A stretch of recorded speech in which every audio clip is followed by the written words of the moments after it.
शरद पवारांनी आज सकाळी 11 वाजता मुंबईतील यशवंतराव चव्हाण सेंटरमध्ये राष्ट्रवादी नेत्यांची बैठक बोलावली आहे। 5 ऑक्टोबरला दिल्लीतही शरद पवार राष्ट्रवादी पदाधिकाऱ्यांची बैठक घेणार आहेत। केंद्रीय निवडणूक आयोगासमोर पक्ष आणि निवडणूक चिन्हाबाबत 6 ऑक्टोबरला होणाऱ्या सुनावणीपूर्वी ही बैठक होतीये। विधिमंडळाकडून 2 दिवसात निवडणूक आयोगाशी पत्रव्यवहार केला जाणार आहे। शिवसेनेबाबत निवडणूक आयोगानं निर्णय दिल्यानंतर राष्ट्रवादी संदर्भात नेमकी काय स्थिती आहे याची माहिती मागवण्यात येणार आहे। सध्या राष्ट्रवादीच्या अजित पवार गटानं निवडणूक आयोगात पक्ष आणि चिन्हावर दावा करणारी याचिका केली आहे। 6 ऑक्टोबरला त्यावर सुनावणी आहे।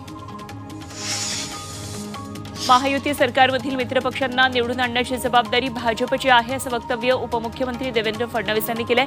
महायुती असली तरी भाजपच बॉस असला पाहिजे, महाराष्ट्रात भाजपच नंबर 1 पक्ष राहिला पाहिजे असंही त्यांनी भाजप विस्तारकांना मार्गदर्शन करताना सांगितलं। धुळे जिल्ह्यातल्या काँग्रेस आमदार कुणाल पाटील यांच्या सहकारी सूतगिरणीमध्ये सलग 3ऱ्या दिवशी चौकशी झाली।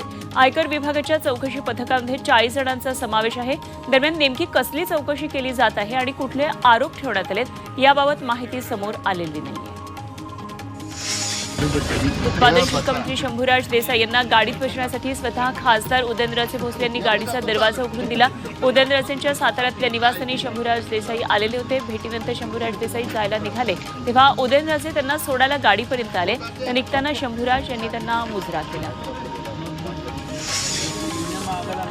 शरद पवारांच्या जुन्नर दौऱ्यानंतर उपमुख्यमंत्री अजित पवार आता जुन्नरचा दौऱ्यावर जाणार आहेत। 7 ऑक्टोबरला त्यांचा जुन्नर इथं कार्यक्रम असेल।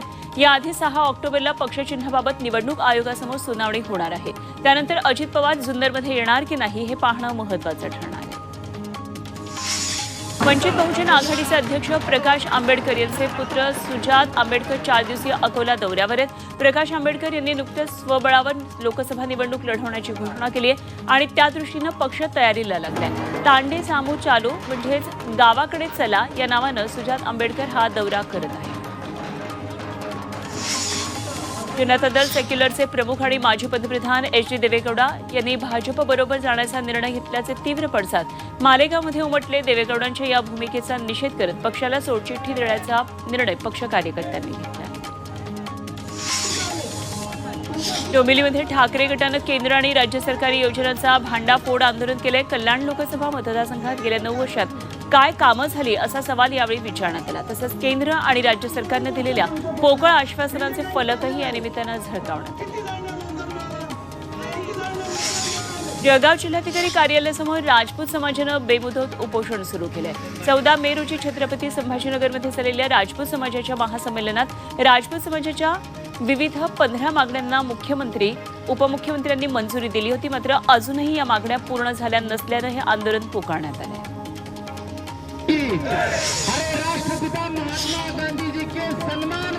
पिंपरी चिंचवड शहरामध्ये महात्मा गांधींचा पुतळा उभारा या मागणीसाठी राष्ट्रवादी युवक काँग्रेसनं आंदोलन केलं।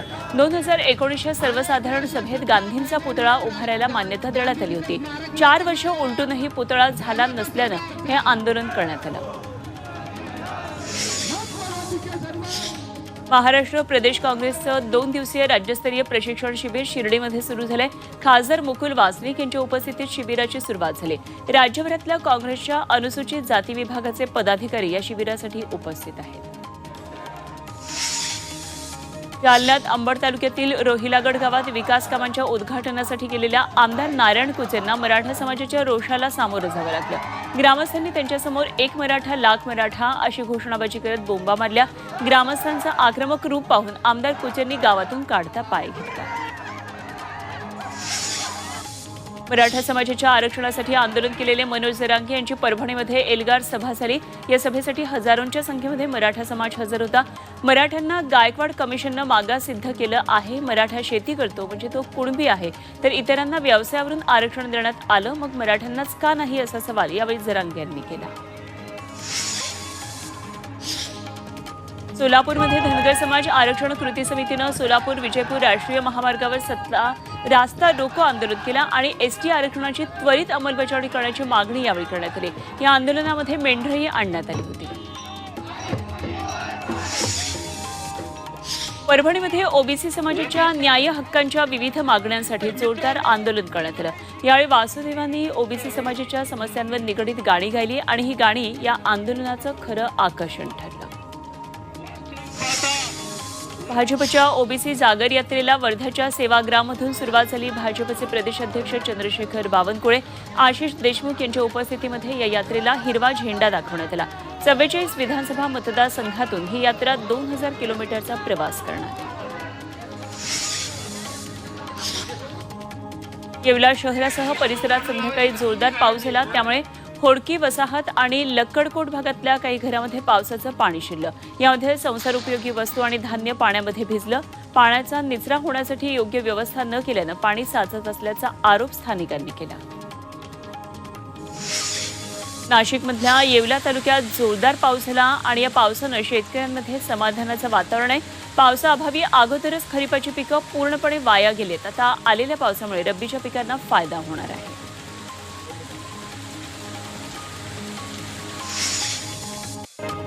नागपूरमध्ये अतिवृष्टीमुळे पिकांचं मोठ्या प्रमाणात नुकसान झालंय। नुकसानीचा आढावा घेण्यासाठी कृषी मंत्री धनंजय मुंडे यांनी शेतकऱ्यांच्या बांधावर जाऊन दौरा केला।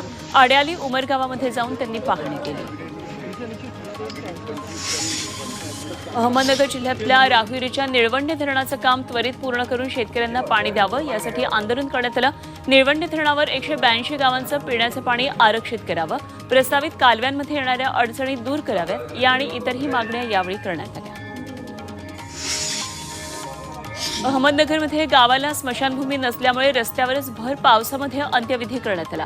कर्जत तालुक्यातल्या बाभुळगाव खालसा इथं एका मृत महिलेवर रस्त्याच्या कडेलाच अंत्यसंस्कार करण्यात आले।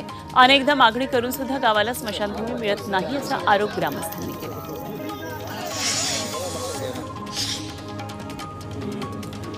भंडारली डम्पिंग ग्राउंड बंद करण्याच्या मागणीसाठी मनसे आमदार राजू पाटील यांनी कल्याण डोंबिवली महापालिका आयुक्तांची भेट घेतली। यावर 25 ऑक्टोबरला भंडारलीचं डम्पिंग बंद करणार असल्याचं आश्वासन आयुक्तांनी दिलं। मीरा भाईंदर शहरातील खड्ड्यांकडे पालिका प्रशासनाचं लक्ष वेधण्यासाठी मीरा भाईंदर युवक काँग्रेसनं अनोखं आंदोलन केलं। रस्त्यावर पडलेल्या खड्ड्यांभोवती रांगोळी काढून कार्यकर्त्यांनी हे खड्डे पालिका प्रशासनाच्या निदर्शनाला आणून दिले। मुंबईतल्या मुलुंडच्या आनंदनगर टोलनाक्यावर मनसे कार्यकर्त्यांनी गांधीगिरी करत टोल दरवाढीचा विरोध केला। यावेळी गांधीजींची वेशभूषा करून मनसे कार्यकर्ते या आंदोलनामध्ये सहभागी झाले। टोल कर्मचाऱ्यांना फूल देऊन टोल दरवाढ थांबवण्याचा प्रयत्न मनसे कार्यकर्त्यांनी केला। पालघर जिल्ह्यातल्या वनमजुरांनी विविध मागण्यांसाठी आदिवासी एकता मित्रमंडळाच्या अध्यक्षतेखाली आंदोलन केलं। मागण्या पूर्ण न झाल्यास सामूहिक आत्महत्येचा इशारा त्यांनी प्रशासनाला दिला। अमरावती जिल्ह्यातल्या वरुड तालुका स्वतंत्र जिल्हा घोषित करा, या मागणीसाठी विक्रम ठाकरे मित्र परिवारानं स्वतःच्या रक्तानं स्वाक्षरी अभियान सुरू केलंय आणि यासाठी 51,000 स्वाक्षऱ्यांचं पत्र मुख्यमंत्र्यांना पाठवण्यात येणार आहे। यवतमाळच्या सावळी सदोबा इथं निम्न पैनगंगा प्रकल्प विरोधी समितीनं प्रकल्प विरोधात आंदोलन केलं। चितळे समितीनं या प्रकल्पावर आक्षेप घेतला, तरीही सरकार या प्रकल्पाचा आग्रह करत असल्याचा आरोप संघर्ष समितीनं केलाय। या प्रकल्पात 95 गावं बाधित होत असल्यानं गेल्या 25 वर्षांपासून या प्रकल्पाला कडाडून विरोध होतोय।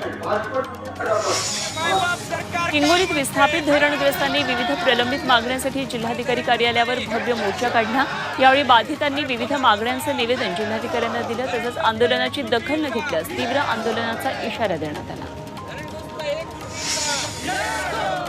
दिव्यांगांनी आपल्या विविध समस्यांकडे लक्ष वेधण्यासाठी ठाणे महापालिकेत श्राद्ध घातलं। आपले प्रश्न मार्गी लावण्यासाठी दिव्यांग संघटनांनी अनेकदा महापालिकेकडे निवेदनं दिलेली आहेत, मात्र त्यावर तोडगा निघालेला नाहीये आणि त्याचा निषेध म्हणून महापालिका मुख्यालयासमोर मुंडण करून श्राद्ध घालण्यात आलं। 7वा वेतन आयोग लागू करण्याच्या मागणीसाठी अहमदनगर महापालिका कामगार संघटनेनं नगर ते मुंबई लाँग मार्च काढला। 750 कर्मचारी सामूहिक रजा टाकून लाँग मार्चमध्ये सहभागी झाले। मागण्या मान्य होत नाहीत तोपर्यंत माघार नाही असा पवित्रा संघटनेनं।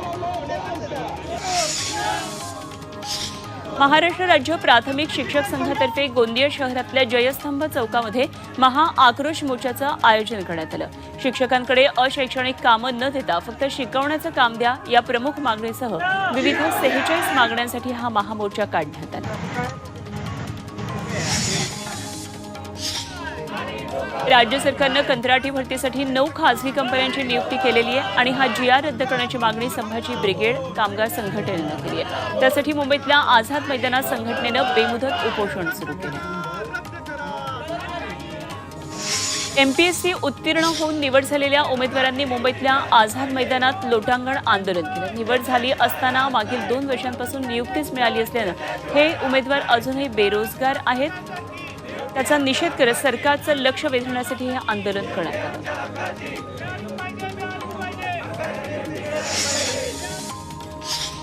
पुण्याच्या इंदापूर शहरातल्या छत्रपती शिवाजी महाराजांचे आजोबा मालोजीराजे भोसले यांच्या ऐतिहासिक गढीचा बुरुज सततच्या पावसामुळे ढासळला. नगर परिषदेनं तातडीनं या बुरुजाच्या दुरुस्तीची मागणी शिवप्रेमींनी केली आहे.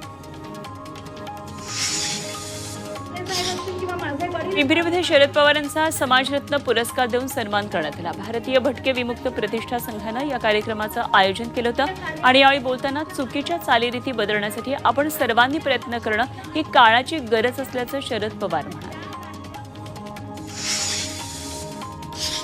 वाशीमध्ये गांधी जयंतीनिमित्तानं स्थानिकांनी कारंजा मानोरा मार्ग स्वच्छ केला. अभयारण्यातल्या या रस्त्यावर बांधकाम साहित्याची वाहतूक करणारे ट्रक दररोज ये-जा करतात. त्यामुळे रस्त्यावर सिमेंट कॉन्क्रीट पडतं. यावरून घसरून अनेकदा दुचाकींचे अपघात झाले. पुणे शहरातल्या खराडीमध्ये PMCच्या मैदानामध्ये गांजाचं झाड आढळल्यानं खळबळ उडाली आहे. महात्मा गांधी जयंतीनिमित्तानं स्वच्छता मोहीम राबवताना माजी आमदार बापूसाहेब पठारे यांनी हा प्रकार दिसला. या प्रकरणानंतर महापालिकेनं खेळाच्या या मैदानाकडे लक्ष देण्याची मागणी पश्चिम रेल्वेच्या दादर स्थानकात फुकट्या प्रवाशांवर दंडात्मक कारवाई करण्यात आली. एका दिवसात तब्बल 1600 प्रवाशांना विना तिकीट पकडण्यात आलं. हा आतापर्यंतचा सर्वात मोठा आकडा असल्याचं रेल्वे विभागानं सांगितलं. अनंत चतुर्दशीनंतर येणाऱ्या चतुर्थीला रायगड जिल्ह्यामध्ये गौरा गणपती सण मोठ्या उत्साहात साजरा केला जातो आणि या दिवशी पनवेलमध्ये गौरा गणपती घरोघरी तसंच मोठ्या प्रमाणामध्ये सार्वजनिक स्वरूपात सुद्धा साजरा केला जातो. 1.5 दिवसांचा हा गणपती असून दुसऱ्या दिवशी त्याचं विसर्जन केलं जातं. वसईतल्या पाणथळ जागांवर विविध प्रजातीचे पक्षी दाखल झालेत. खारटन जमिनीवर सध्या स्पूनबिल आणि पेंटस्टॉक हे पक्षी दिसतात. वाढत्या सिमेंटच्या जंगलामुळे गेल्या 10 वर्षाच्या तुलनेत यंदा पक्ष्यांचं प्रमाण घटल्याचा दावा पक्षप्रेमी करतात. सलग सुट्ट्यांमुळे वसईचे समुद्रकिनारे पर्यटकांनी फुललेत. यंदा सप्टेंबर महिन्याचा शेवटचा आठवडा ते ऑक्टोबर महिन्याचा पहिला आठवडा सलग 4 दिवस सुट्ट्या लागल्यात. त्यामुळे मुंबईलगतच्या वसईतल्या सर्व समुद्रकिनारे पर्यटकांनी गजबजून केले. इथल्या धार्मिक स्थळांनाही नागरिकांनी भेट देऊन मोठ्या सुट्टीचा आनंद घेतला. कोकणातून कोल्हापूरकडे निघालेला ट्रक करूळ घाटामध्ये थेट संरक्षक कठड्यावर चढला. संध्याकाळी धुकं आणि पावसामुळे दृश्यमानता कमी असल्यानं हा अपघात झाला. नशीब बलवत्तर म्हणून ट्रक दरीत कोसळला नाही. इतर प्रवाशांनी धाव घेत आधी ट्रक चालक आणि नंतर ट्रकला दोरखंडानं बांधून बाहेर काढलं. एशियन गेम्समध्ये विद्या रामराजननं इतिहास रचलाय. विद्यानं PT उषाच्या विक्रमाशी बरोबरी केली आहे. 400 मीटर हॉर्डल्स शर्यत तिनं 55.42 सेकंदात पूर्ण केली. 1984 साली PT उषानं हा विक्रम रचला होता. महाराष्ट्र राज्य क्रीडा आणि युवक सेवा संचालनालयामार्फत राज्यस्तरीय व्हॉलीबॉल स्पर्धेला पालघरमध्ये सुरुवात झाली. बोईसरमधल्या डॉ. स.दा. वर्तक विद्यालयाच्या मैदानामध्ये या स्पर्धा होतात. 8 विभागांमधल्या 17 वर्षांखालच्या मुला-मुलींचे संघ यामध्ये सहभागी झाले. ऑनलाईन जुगाराच्या आणि रमीच्या जाहिरातींवर बंदी आणण्याची जनहित याचिका मुंबई हायकोर्टात करण्यात आली. ऑनलाईन जुगारामुळे अनेक आयुष्य उद्ध्वस्त होत आहेत आणि अशा खेळांविरोधात कारवाईचे निर्देश देण्याची विनंती करण्यात आली आहे.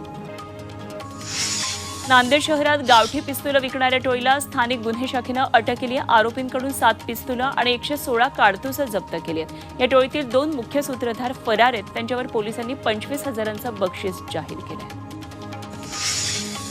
पालघर जिल्ह्यातल्या नागझरीमध्ये एका सराफावर गोळीबार करून 2 आरोपी फरार झाले. दुर्वांकूर सराफ मालकावर अज्ञातांनी 3 गोळ्या झाडल्या. त्यानंतर स्थानिकांनी घटनास्थळी धाव घेतली. दरोडेखोर पळून गेले. पोलीस आता त्यांचा शोध घेत आहेत. मुंबईमध्ये घाटकोपरच्या RCT मॉलच्या गेटवर महिलेची बॅग लंपास करण्यात आली. सुरक्षा रक्षकासमोर सुरक्षा तपासणी सुरू असताना स्कॅनिंग मशीनमधून ही बॅग घेऊन एक जण फरार झाला. या प्रकरणात पार्कसाईड पोलिसांकडून आरोपीचा शोध सुरू आहे. मुंबईतल्या मानखुर्दमध्ये 2 पोलिसांमुळे एका रिक्षाचालकाचा जीव वाचला. प्रवासी बनून रिक्षात बसलेल्या तिघांनी चालक दयानंद यांना चाकूच्या धाकावर लुटलं.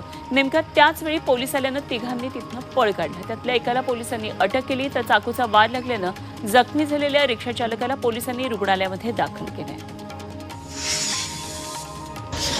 जालना शहरातल्या मानाच्या गणपती मंडळांवर आता गुन्हा दाखल करण्यात आलाय. डीजेचा आवाज दिलेल्या परवानगीपेक्षा जास्त ठेवल्या प्रकरणात मंडळावर गुन्हा दाखल झालाय. गणपती मंडळातील 42 जणांवर विविध कलमांतर्गत हा गुन्हा दाखल केला गेला.